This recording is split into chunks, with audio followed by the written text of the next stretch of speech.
ಮೂಡಾ ಜೇಡರ ಬಲೆಯಲ್ಲಿ ಸಿಎಂ ಸಿದ್ದರಾಮಯ್ಯನವರು ಸಿಲುಕಿಕೊಂಡಿದ್ದಾರೆ. ಅವರ ವಿರುದ್ಧ ತನಿಖೆಗೆ ಕೋರ್ಟ್ ಅಸ್ತು ಅಂದಿದೆ. ಸೋಮವಾರದಿಂದ ಬಹುತೇಕ ತನಿಖೆ ಶುರುವಾಗುತ್ತೆ. 4 ತಂಡವನ್ನ ಈಗಾಗಲೇ ಎಸ್ಪಿ ರಚಿಸಿದ್ದಾರೆ. ತನಿಖಾ ತಂಡ ರಚನೆ ಮಾಡುವ ಬಗ್ಗೆ ಸಭೆಯ ಬಳಿಕ ತಂಡ ರಚನೆ. 4 ತಂಡವನ್ನ ರಚನೆ ಮಾಡಿ ಕೆಲಸವನ್ನ ವಿಂಗಡಣೆ ಮಾಡಲಿದ್ದಾರೆ Udesh. Lokayukta SP Udesh, DYSP S Malatesh ಜೊತೆಗೆ ಚಾಮರಾಜನಗರದ ಡಿವೈಎಸ್ಪಿ ಮ್ಯಾಥ್ಯೂ ಥಾಮಸ್ ಇನ್ಸ್ಪೆಕ್ಟರ್ ಅನ್ನು ಒಳಗೊಂಡಂತಹ ತಂಡ ರಚನೆಯಾಗಿದೆ. ಈ ಮೂಲಕ ತನಿಖೆಯನ್ನು ಆರಂಭಿಸಲಿಕ್ಕೆ ಕ್ಷಣಗಣನೆ ಆರಂಭ ಆಗಿರುವಂತಹದ್ದು. ಈಗಾಗಲೇ ಸಿಎಂ ಸಿದ್ದರಾಮಯ್ಯನವರ ವಿರುದ್ಧ, ಅವರ ಫ್ಯಾಮಿಲಿ ಸದಸ್ಯರ ವಿರುದ್ಧ ಎಫ್ಐಆರ್ ದಾಖಲಾಗಿದೆ. ಮೂಡಾದ ಸೈಟು ಹಂಚಿಕೆಯ ವಿಚಾರಕ್ಕೆ ಸಂಬಂಧಪಟ್ಟಂತೆ ಕೋರ್ಟ್ನ ಆದೇಶದ ಮೇರೆಗೆ ಈಗ ತನಿಖೆಯನ್ನು ಆರಂಭಿಸಬೇಕಾಗುತ್ತೆ. ಮೊದಲು ನೋಟಿಸ್ ಅನ್ನು ಕೊಡ್ತಾರೆ, ಅದಾದ ಮೇಲೆ ತನಿಖೆಗೆ ಕರೀತಾರೆ, ತನಿಖೆಯನ್ನು ಫೇಸ್ ಮಾಡಬೇಕಾಗುತ್ತೆ. ಅದಾದನ್ನ ಏನೇನೆಲ್ಲ ಮಾಡಬೇಕು, ಹೇಗೆಲ್ಲ ಸಿದ್ಧತೆ ಮಾಡಿಕೊಳ್ಬೇಕು, ಎಲ್ಲದರ ಬಗ್ಗೆಯೂ ಕೂಡ ಈಗ ಚರ್ಚೆ ಆಗ್ತಾ ಇದೆ ಅನ್ನೋದು ಗೊತ್ತಾಗ್ತಾ ಇರುವಂತಹದ್ದು. 4 ತಂಡವನ್ನು ರಚನೆ ಮಾಡಿಕೊಂಡು ಒಬ್ಬೊಬ್ಬರು ಒಂದೊಂದು ತಂಡವನ್ನ ನಿರ್ವಹಿಸಲಿಕ್ಕೂ ಕೂಡ ಸಿದ್ಧತೆಯಾಗಿದೆ. ಕೋರ್ಟ್ ದಾಖಲೆಗಳ ಪರಿಶೀಲನೆಯನ್ನು ನಡೆಸಿದ್ದಾರೆ ಅಧಿಕಾರಿಗಳ ತಂಡ ಅನ್ನೋದು ಗೊತ್ತಾಗ್ತಾ ಇದೆ. ಕೋರ್ಟ್ನಿಂದ ದಾಖಲೆಯನ್ನು ಪಡೆದು ಈಗಾಗಲೇ ಪರಿಶೀಲನೆ ಆಗಿದೆ. ಬೆಳಗ್ಗೆಯಿಂದ ಎಲ್ಲಾ ದಾಖಲೆಗಳನ್ನು ಕೂಡ ತನಿಖಾ ತಂಡ ಪರಿಶೀಲಿಸ್ತಾ ಇದೆ, ಕೆದಕುವಂತಹ ಕೆಲಸ ಮಾಡ್ತಾ ಇದೆ. ಒಂದೆರಡು ದಿನಗಳಲ್ಲಿ ಎಲ್ಲಾ ದಾಖಲೆಗಳ ಪರಿಶೀಲನೆ ಆಗುತ್ತೆ. ಪ್ರತಿ ಅಧಿಕಾರಿಗೂ ಕೂಡ ಕೆಲಸವನ್ನ ವಿಂಗಡಣೆ ಮಾಡಿದ್ದಾರೆ ಎಸ್ಪಿ ಅನ್ನೋದು ಗೊತ್ತಾಗ್ತಾ ಇದೆ.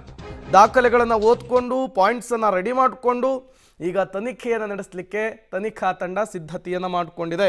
ಈ ಮೂಲಕ ಸಿಎಂ ಸಿದ್ದರಾಮಯ್ಯನವರು ಸೇರಿದಂತೆ ಈ ಸೈಟ್ ಹಂಚಿಕೆಯಲ್ಲಾಗಿರುವಂತಹ ಅಕ್ರಮದ ಆರೋಪದ ವಿಚಾರಕ್ಕೆ ಸಂಬಂಧಪಟ್ಟಂತೆ ತನಿಖೆಯನ್ನು ನಡೆಸಲಿಕ್ಕೆ ತನಿಖಾ ತಂಡ ಸರ್ವ ರೀತಿಯಲ್ಲೂ ಕೂಡ ಸನ್ನದ್ಧವಾಗಿರುವಂಥದ್ದು. ಎಲ್ಲವೂ ಅಂದುಕೊಂಡಂತೆ ಆದರೆ ಸೋಮವಾರದಿಂದ ಬಹುತೇಕ ವಿಚಾರಣೆ ಆರಂಭ ಆಗುತ್ತೆ. 3 ತಿಂಗಳುಗಳ ಕಾಲಾವಧಿ ಇದೆ.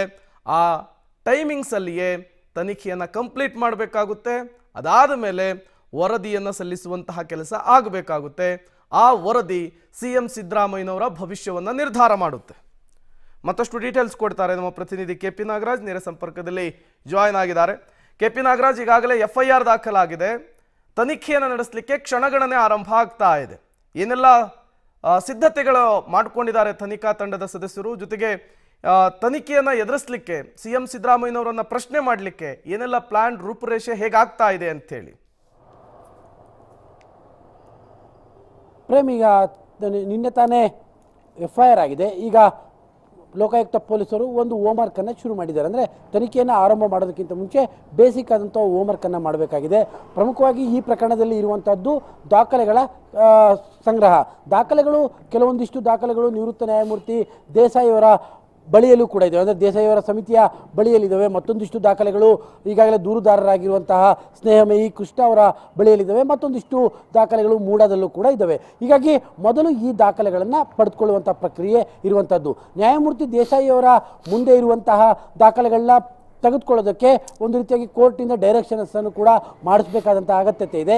ಈ ಕಾರಣಕ್ಕೋಸ್ಕರವಾಗಿ ಆ ಪ್ರೊಸೀಜರ್ಸು ಕೂಡ ಈಗ ಶುರುವಾಗಿದೆ. ಸದ್ಯಕ್ಕೆ ಇವತ್ತು ಮೈಸೂರಿನ ಲೋಕಾಯುಕ್ತ ಎಸ್ಪಿ ಉದೇಶ್ ಅವರು ಒಟ್ಟು 4 ಟೀಮ್ಗಳನ್ನು ರಚನೆ ಮಾಡಿದ್ದಾರೆ. ಚಾಮರಾಜನಗರದ ಅಧಿಕಾರಿಗಳನ್ನು ಸೇರಿಸಿಕೊಂಡಂತೆ ಒಟ್ಟು 4 ಟೀಮ್ನ ಅಧಿಕಾರಿಗಳು ಈಗ ರಚನೆ ಆಗಿದೆ. ಒಬ್ಬೊಬ್ಬ ಟೀಮ್ಗೆ ಅವ್ರವ್ರದೇ ಆದಂಥ ಜವಾಬ್ದಾರಿಗಳ ಹಂಚಿಕೆಯನ್ನು ಕೂಡ ಮಾಡಿರುವಂಥದ್ದು. ಯಾಕಂದರೆ ಪ್ರೇಮ್, 3 ತಿಂಗಳ ಒಳಗಡೆ ನೀವು ತನಿಖಾ ವರದಿಯನ್ನು ಕೊಡಬೇಕು ಅಂತ ಕೋರ್ಟ್ ಹೇಳಿದೆ. ಹೀಗಾಗಿ ಒಂದು ಟೈಮ್ ಕೂಡ ನಿಗದಿಯಾಗಿರುವಂಥ ಕಾರಣಕ್ಕೋಸ್ಕರವಾಗಿಯೇ ನಿನ್ನೆ ಎಫ್ಐಆರ್ ಆಗಿದ ತಕ್ಷಣದಲ್ಲೇ ಇದರ ಒಂದು ತ್ವರಿತವಾದಂತಹ ಕ್ರಮಗಳು ಈಗ ಆಗ್ತಾ ಇರುವಂಥದ್ದು. ಸದ್ಯಕ್ಕೆ ದಾಖಲೆಗಳ ಕಲೆಕ್ಟ್ ಮಾಡುವಂತಹ ಪ್ರಕ್ರಿಯೆ ಈಗ ಶುರು ಮಾಡುವಂಥದ್ದು. ಬಹುತೇಕ ಸೋಮವಾರದಿಂದ ಈ ಒಂದು ತನಿಖೆಯ ಪ್ರಕ್ರಿಯೆ ಬಹಳಷ್ಟು ಚುರುಕನ್ನು ಪಡೆದುಕೊಳ್ಳುತ್ತೆ. Prem, okay, thank you K P Nagaraj ತಮ್ಮೆಲ್ಲ ಮಾಹಿತಿಗಾಗಿ.